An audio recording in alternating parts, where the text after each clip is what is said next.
তাৰ পিছত আহিলো আমি এই যে ফুটৰ ঠিক ফুট লোৱা স্থানটোত কিছুমানৰ তিল থাকে এই তিলটোৱে আপোনাৰ জ্ঞান বৃদ্ধি কৰাত সহায় কৰে যিসকলৰ পুৰুষ মহিলাৰ উভয়ৰে এই সমাজত তিলটো থাকিলে মানে তেওঁলোকৰ জ্ঞান বৃদ্ধি মানে বিদ্যা লাভৰ যোগ থাকে এতিয়া বিদ্যা বুলি কওঁতে তেওঁ যদি সৎ বিদ্যাৰ ফালে যায় সৎ বিদ্যা বেছি ভাল লাভ হ'ব আৰু যদি তেওঁ পৰিৱেশ নাথাকে তেওঁ মানে অসৎ বিদ্যা পাব বিদ্যা কিন্তু সৎ অসৎ বুলি কওঁতে জ্ঞান মানে দুফালৰে হ'ব পাৰে গতিকে এই কপালৰ সমাজত এতিয়া যদি সোঁ চকুৰ ওপৰৰ ভুৰৰ চেলাউৰিৰ কাষত চেলাউৰিৰ অৰ্থাৎ চকুৰ নাকটোৰ পৰা মানে এই ফুটটোৰ পৰা ঠিক ওচৰতে যদি এইখিনিত হেৰি থাকে তেনেহলে তেওঁৰ সুদৃষ্টি সম্পন্ন হয় আৰু তেওঁৰ মানে যশস্যা বৃদ্ধি হয় হেতু সোঁফাল বাওফাল দুইটা একে হ'ব মানে পুৰুষৰ সোঁফালত থাকিলে ভাল মহিলাৰ বাওফালত থাকিলে আকৌ যদি তাৰ অপোজিট পুৰুষৰ বাওফালে থাকে মহিলাৰ সোঁফালে থাকে তেনেহলে তাৰ অলপ প্ৰতিক্ৰিয়াটো বেলেগ বেলেগ হ'ব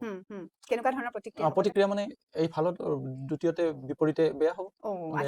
যদি পুৰুষৰ বাওফালে থাকে তেওঁৰ দৃষ্টিবিলাক অলপ বেয়া হ'ব দৃষ্টি বেয়া মানে কি তেওঁ ভালটো নেদেখে ভালটো নেদেখিব মানে কাৰোবাৰ মানে ভুলটোৱে দেখে ভুল দেখে তেনেকুৱা ভুল দেখি থাকিব